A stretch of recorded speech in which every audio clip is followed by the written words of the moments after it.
Audiolibro Más allá de la muerte. Capítulo quinto. Fantasmas. ¿Usted ha visto alguna vez algún fantasma? Algunas personas creen en los fantasmas, otras dudan y por último hay algunas que se mofan. Yo no necesito de creer, ni de dudar, ni de reír. Para mí los fantasmas son un hecho. ¿A usted le consta? ¿Usted los ha visto?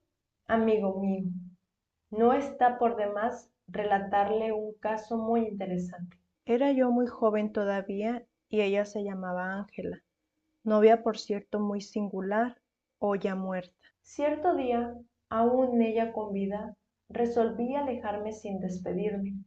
Me fui hacia las costas del Atlántico y hube de hospedarme en casa de una señora anciana, noble mujer que no me negó hospitalidad. Establecí mi habitación dentro de la misma sala, cuya puerta daba directamente a la calle. Mi cama, un catre de lona totalmente tropical, y como quiera que había mucho mosquito, zancudo, etcétera, etcétera, no dejé de protegerme con un pabellón muy fino y transparente. Una noche yacía en mi lecho dormitando, cuando de pronto alguien tocó 3 veces a mi puerta acompasadamente. En instante en que me senté para levantarme y salir a la puerta, sentí un par de manos penetrar a través de mi pabellón. Estas se acercaron a mí peligrosamente acariciándome el rostro. Empero la cosa no quedó ahí. Además de aquellas manos apareció todo un fantasma humano con la semblanza manifiesta de aquella novia que francamente no me interesaba. Lloraba el angustiado fantasma diciéndome frases como estas: Ingrato, te alejaste sin despedirte de mí, y yo tanto que te quería, y te adoraba con todo el corazón, etcétera, etcétera, etcétera, y otras cosas. Quise hablar, mas todo fue inútil porque se me trabó la lengua. Entonces mentalmente le ordené a aquel fantasma que se retirara inmediatamente. Nuevos lamentos, nuevas recriminaciones, y luego dijo: me voy pues. Y se alejó despacito, despacito, mas cuando yo vi que la aparición aquella se marchaba, un pensamiento nuevo, una idea especial surgió en mi entendimiento. Me dije a mí mismo: este es el momento de saber qué cosa es un fantasma, de qué está hecho, qué tiene de real. Es obvio que al pensar así de esta manera, desapareció en mí el temor y se me destrabó la lengua. Entonces pude hablar y ordené al fantasma así: no, no se vaya usted, regrese, necesito platicar con usted. El fantasma respondió: bueno, me regreso. Está bien, pues. No está de más afirmar que la palabra fue acompañada de la acción, y vino otra vez el fantasma hacia mí. Lo primero que hice fue examinar mis propias facultades para evidenciar si estaba funcionando correctamente. No estoy borracho, me dije. No estoy hipnotizado. No soy víctima de ninguna alucinación. Mis 5 sentidos están correctos. No tengo por qué dudar. Una vez que pude verificar el buen funcionamiento de mis 5 sentidos, procedí entonces a examinar al fantasma. Deme usted la mano, le dije a la aparición. Es ostensible que ésta no rehusó mi exigencia y me extendió su diestra. Tomé el brazo de la singular figura que tenía frente a mí y pude notar una marcha rítmica normal, como si tuviese corazón. Ausculté el hígado, vaso, etcétera, y todo marchaba correctamente. Empero la calidad de aquella materia parecía más bien como protoplasma, sustancia gelatinosa a veces semejante en el tacto al vinilo. El examen aquel lo hice a la luz de un foco debidamente encendido y duró algo así como media hora. Después despedí al fantasma diciéndole: ya puede usted retirarse, estoy satisfecho con el examen. Y el fantasma, haciendo múltiples recriminaciones, se retiró llorando amargamente. Momentos después, la dueña de casa tocó en la puerta Creía que le había faltado el respeto a la casa. Vino diciéndome que me había dado hospitalidad a mí solo y que se extrañaba de que estuviera metiendo mujeres en la habitación. Dispense usted, señora, fue mi respuesta. Yo no he traído ninguna mujer aquí. Me ha visitado un fantasma y eso es todo.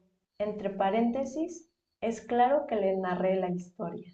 La dama aquella quedó convencida y se estremeció terriblemente cuando percibió un frío espantoso dentro de la habitación y en pleno clima cálido. Esto le confirmó la veracidad de mi relato.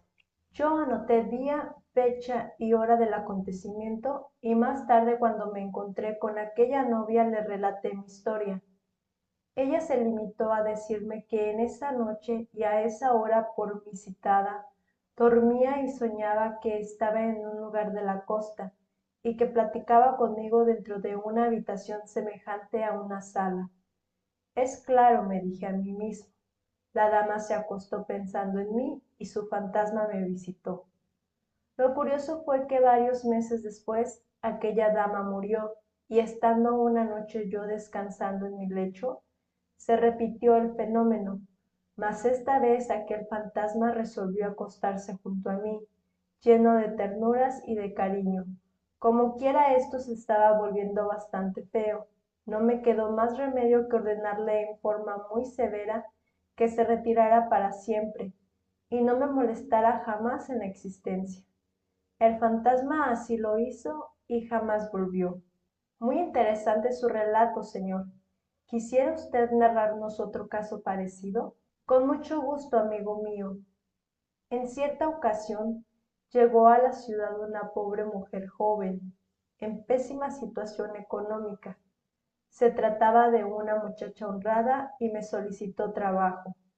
No tuve inconveniente en darle trabajo de sirvienta en casa, y resultó ella ser muy hacendosa. Desgraciadamente, a los pocos días de trabajar en casa, se presentaron una serie de fenómenos psíquicos extraordinarios que no solamente turbaron a mis familiares, sino también a las gentes de la vecindad. En presencia de ella los platos se levantaban en el aire para estrellarse contra el piso y convertirse en fragmentos. Las mesas, las sillas, danzaban solas y caían piedras dentro de nuestro domicilio. No resultaba muy agradable para nosotros el que, en los precisos instantes de estar comiendo, cayeran dentro de los alimentos piedras, tierra, etcétera, etcétera. La joven aquella tenía en su mano derecha un anillo misterioso con una inscripción que a la letra decía así: Recuerdo de tu amigo Luzbel. Lo más interesante es que aunque aquella mujer estuviese en desgracia, entre paréntesis, hablando económicamente, no dejaba de recibir del citado amigo algunas monedas que le alcanzaban para comer. Tales dineros venían por el aire y ella las recogía sencillamente. Contaba la muchacha que su ya citado amigo le decía que vivía en el mar y que quería llevársela para el fondo del océano. Muchas veces hicimos conjuraciones para alejar a su camarada invisible, mas éste retornaba con más fuerza, volviendo a sus andanzas y las gentes, como es natural, no dejaban de alarmarse. Algunos jóvenes se enamoraban de ella, mas cuando intentaban acercarse a su dama, llovían piedras sobre ellos y horrorizados huían despavoridos. Más tarde, aquella muchacha se alejó de todos estos contornos de la ciudad. ¿Qué se hizo? No lo sabemos. Lo que sí pudimos comprobar es que su tal amigo Luzbel era sencillamente un elemental del océano. No hay duda de que ella tenía mucho de naturaleza de elemental.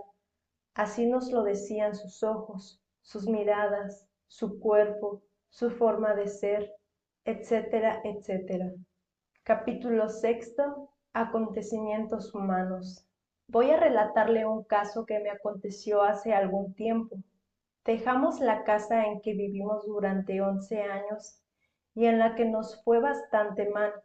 Como se habían quedado algunas cosas, regresamos mi tía y yo a los pocos días. Al entrar inmediatamente nos vino un olor a cadáver putrefacto. Como quiera que la casa había quedado totalmente limpia, con la curiosidad subí a la planta alta para revisar y entré a una de las recámaras, viendo en el lugar donde estaba una de las camas un hoyo profundo como si fueran a meter un ataúd. Lancé un grito y al oírlo mi tía subió.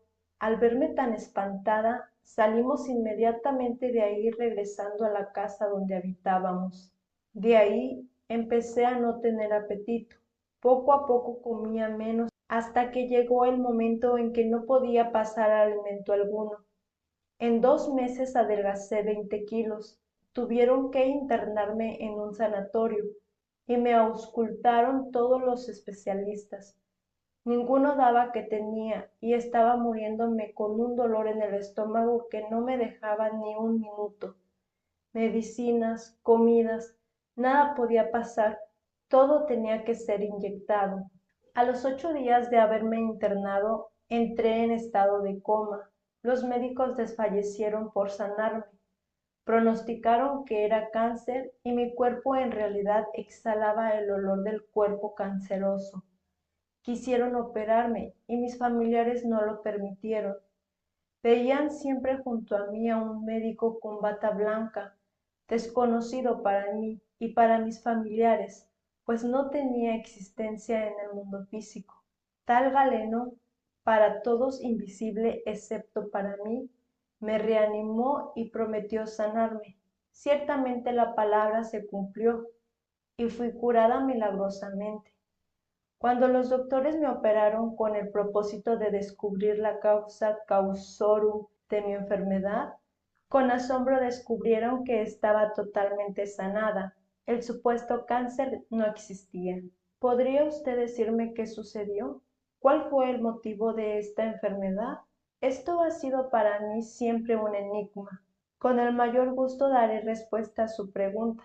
Permítame decirle, señorita, que en su pasada existencia acaecida precisamente aquí en la ciudad capital de México, usted cometió un acto de magia negra con otra persona, produciéndole muerte y el resultado fue su misteriosa enfermedad. Si sanó, si no murió, se debe esto a buenas acciones que permitieron disminuir su karma.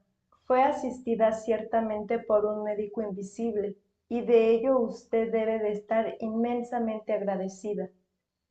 Del primer matrimonio de mi padre fuimos 3. Cuando mi hermano mayor contaba con 1 año, se lo quitaron a mi madre. Después, cuando yo tenía 5 años, mi madre me entregó a mi papá, el cual vivía con su mamá y mi hermano mayor. Durante toda mi niñez nunca tuve el cariño de ninguno de ellos, pues como mi abuelita me odiaba tanto, ellos por no contrariarla no me hacían caso. De mi madre nunca supe si vivía hasta que tuve 15 años. Ella sí me dio cariño hasta que murió hace 10 años. Quisiera que usted me dijera, ¿por qué no he podido alcanzar la felicidad y el amor de un hombre? ¿Y a qué se debió el odio tan grande por parte de mi abuela? Dele usted vuelta a la medalla de su relato y tendrá la respuesta. Es obvio que todos estos sucesos de su vida son una repetición de la pasada existencia donde usted, en vez de ser la víctima, fue la victimaria.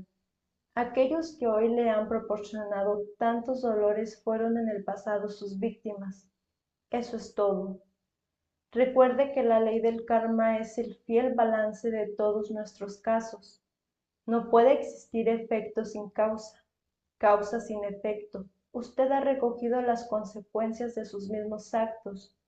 Si usted recordara su vida anterior o sus vidas anteriores, podría verificar la realidad de mis palabras. ¿Podría usted explicarme por qué en la vida no encuentro un amor a pesar de desearlo mucho?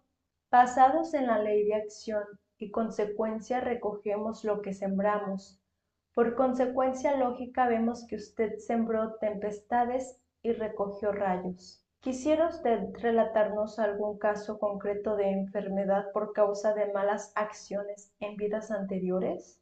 Con el mayor gusto. En mi pasada reencarnación conocí el caso de un bandido que fue fusilado. Esto acaeció en un camino. Al bandolero se le llamaba en el apodo de Golondrino y cayó en manos de la justicia.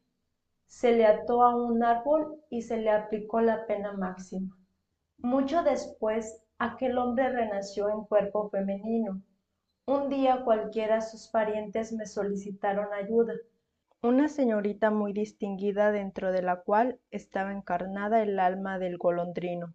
Echaba espuma por la boca, se retorcía horriblemente y gritaba llena de espanto pronunciando frases como las siguientes. Ya viene la policía por mí, dicen que soy un ladrón, un salteador de caminos. Me tienen atado a este árbol y me van a fusilar. Estas últimas palabras iban siempre acompañadas de movimientos en las manos y de esfuerzos como si quisiese desatar lazos invisibles, extrañas cuerdas. Nuestras investigaciones nos permitieron saber el caso concreto.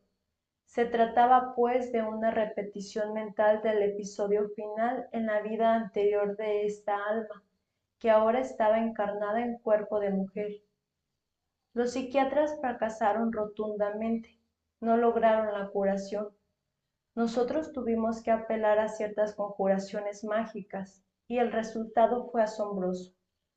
La enfermedad sanó radicalmente. No hay duda de que fuimos asistidos por el poder divino del Espíritu Santo. Vivíamos en una casa con el número 13 en la puerta y éramos 13 de familia. Durante 11 años en esa casa no hubo más que enfermedades y miseria. ¿Podría usted decirnos a qué se debió esto? Con el mayor placer responderé a su pregunta, distinguida señorita. Recuerde usted el viaje de la nave cósmica Apolo 13. Fue un fracaso completo. Se aplazó el plan de la conquista del espacio por los Estados Unidos. Estuvieron a punto de perecer sus 3 tripulantes, etc.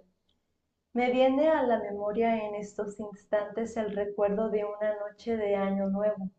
13 personas nos hallábamos reunidas alrededor de una mesa.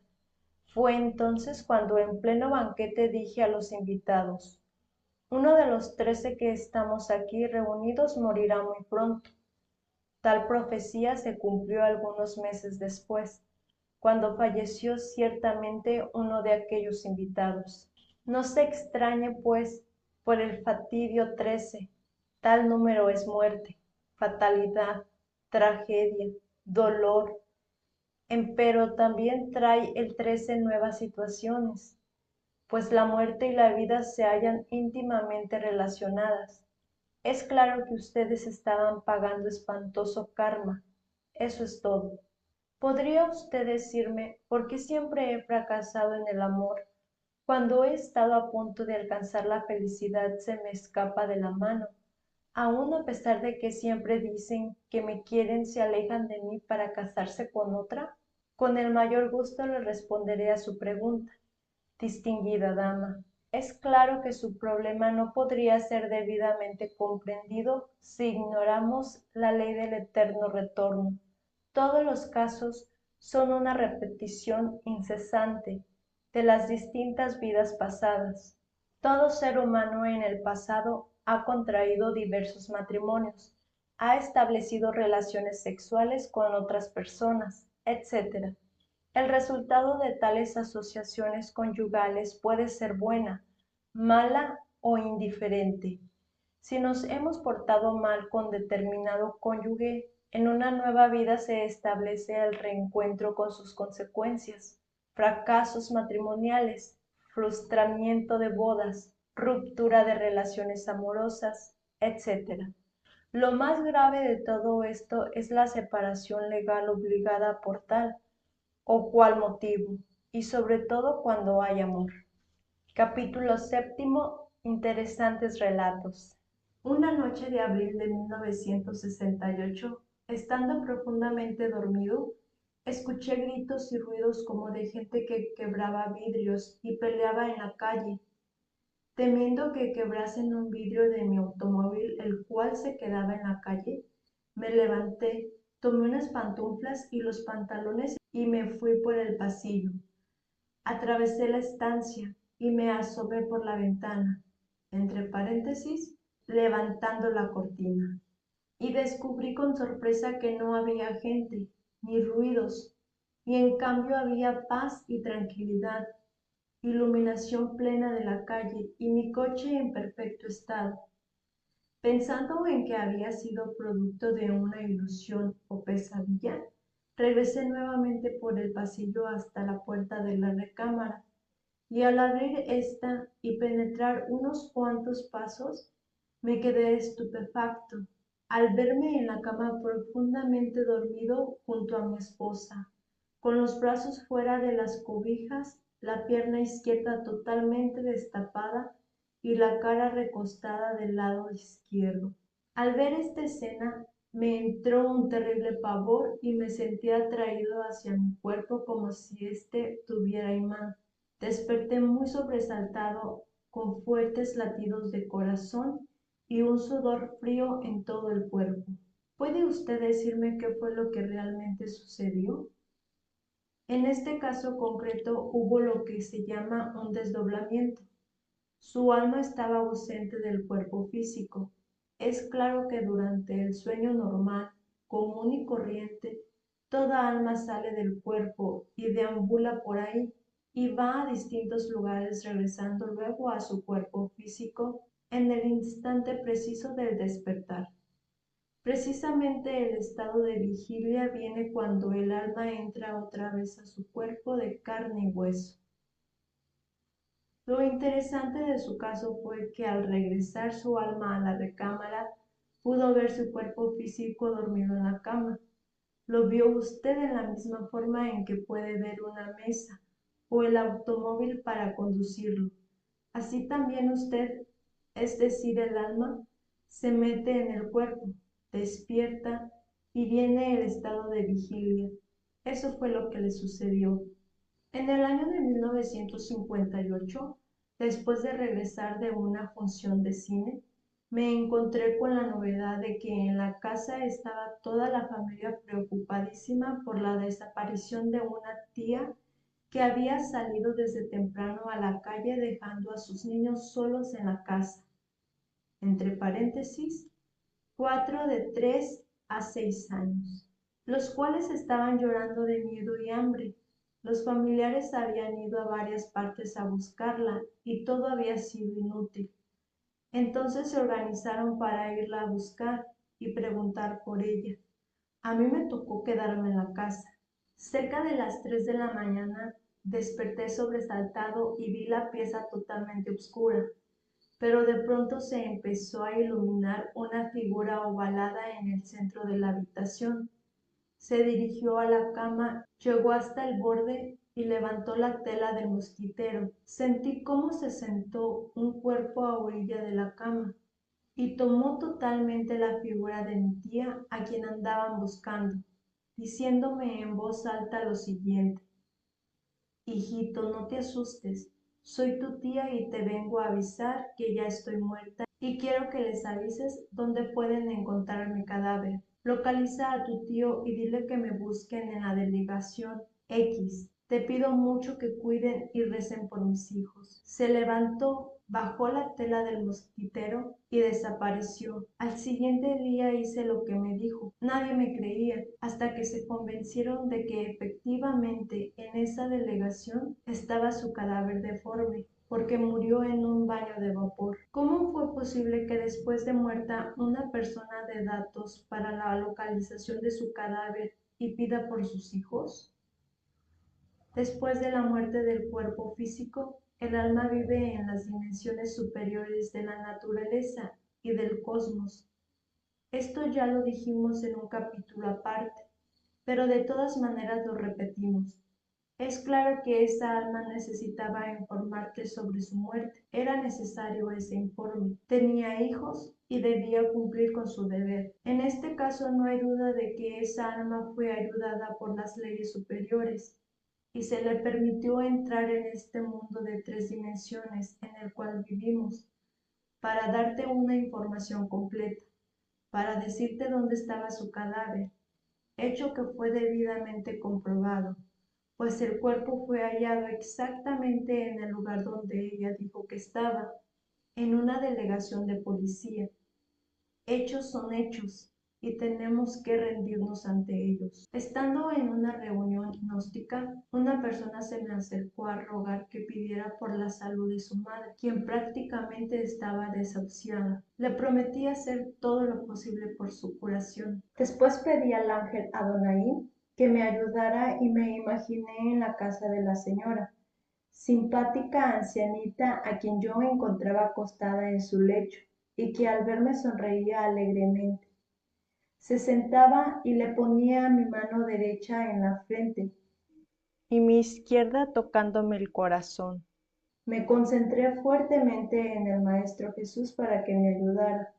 Vi cómo se restablecía y sonriente ella me acompañaba hasta la puerta de su casa. En la siguiente reunión, la persona que me había pedido la ayuda, casi con lágrimas en los ojos, vino a darme las gracias y decirme que su madre se había restablecido y que me mandaba saludos porque me había visto. ¿Cómo es posible que dos personas únicamente con fe hayan logrado una curación casi milagrosa? Amigo mío, la fe obra milagros. El divino Maestro Jesús dijo: tened fe como un grano de mostaza y moveréis montañas. Es claro que al imaginarse usted en forma vívida estar junto al lecho de la enferma, se produjo un desdoblamiento. Su alma viajó hacia la enferma y con ayuda del divino Maestro sanó a la paciente. No se extrañe, pues, de que lo hayan visto. Cuando el alma se desdobla, se hace muchas veces visible aún en remotas distancias. ¿No ha oído usted hablar de santos que hicieron lo mismo? Que durante la oración en estado de éxtasis se les vio en otros lugares sanando enfermos. A otra de las reuniones en que se hacía curación llegó una señora aproximadamente de unos 60 años, quien traía una herida muy profunda de cuchillo en los brazos y que mostró a todos los asistentes. Después el maestro hizo conjuraciones y todos pronunciamos las palabras que él decía. Posteriormente la hizo sentar. En la siguiente reunión nos mostró nuevamente los brazos y ya casi estaba curada la herida. Se hizo la misma operación y en la tercera ocasión nos mostró los brazos, viendo con sorpresa que ya no había ni cicatriz en donde antes había verdaderas tajadas de carne. ¿Qué fue lo que ocurrió para que esta persona curara tan perfecta y rápidamente? Entiendo que usted me está hablando de reuniones gnósticas. Ciertamente son muy interesantes esas asambleas. Recuerde usted que los primitivos cristianos fueron gnósticos y que realizaban curaciones maravillosas. No se extrañe, pues, de que en esas reuniones, bajo la dirección del maestro que instruye a la congregación, se haya realizado otro milagro semejante. Los gnósticos invocan a los seres divinos que viven en el mundo invisible para que realicen curaciones de esta clase.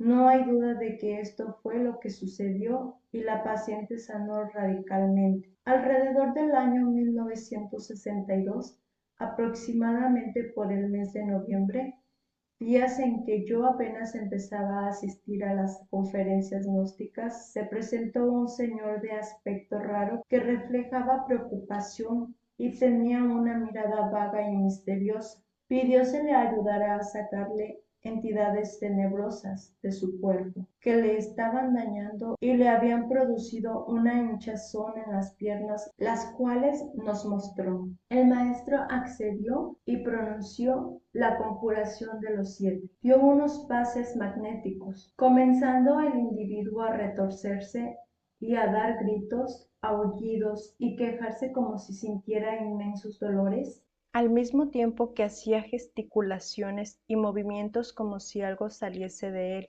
Después empezó a sentirse un fuerte olor nauseabundo. Posteriormente hubo una pausa en que parecía haber descansado. El maestro dio 3 palmadas incorporándose el hombre, diciendo que no se acordaba de nada. En 3 sesiones tenía las piernas perfectamente bien y no se quejaba más de las famosas entidades. ¿Podría explicarme qué fue lo que le pasó y cómo fue posible su curación? Estos son los casos de posesos de que habla el Evangelio cristiano. Jesús ponía la mano sobre los posesos y ordenaba a los demonios salir fuera de ellos. Y es claro que estos obedecían. Los apóstoles también recibieron ese poder. Jesús les confirió tal autoridad y pudieron exorcizar a los demonios y arrojarlos fuera de los cuerpos de los pacientes para que sanasen. Así pues, el caso que usted me cuenta no es el único. Las enfermedades son producidas precisamente por las entidades tenebrosas que se meten dentro del cuerpo de los enfermos. Muchas tribus indígenas de América conocen estos misterios. Sé del caso de muchos sacerdotes indígenas que antes de curar a sus enfermos, los exorcizan con el sano propósito de eliminar las entidades tenebrosas que causan la enfermedad. Si nuestros médicos siguieran el ejemplo de esos curanderos indígenas, es obvio que realizarían maravillas en el terreno de la medicina. El caso concreto que usted me cita es apenas normal. Se exorcizó al enfermo y éste sanó. Eso es todo. No olvide que la ruda y la salvia son plantas maravillosas que se pueden usar como sahumerio en los exorcismos.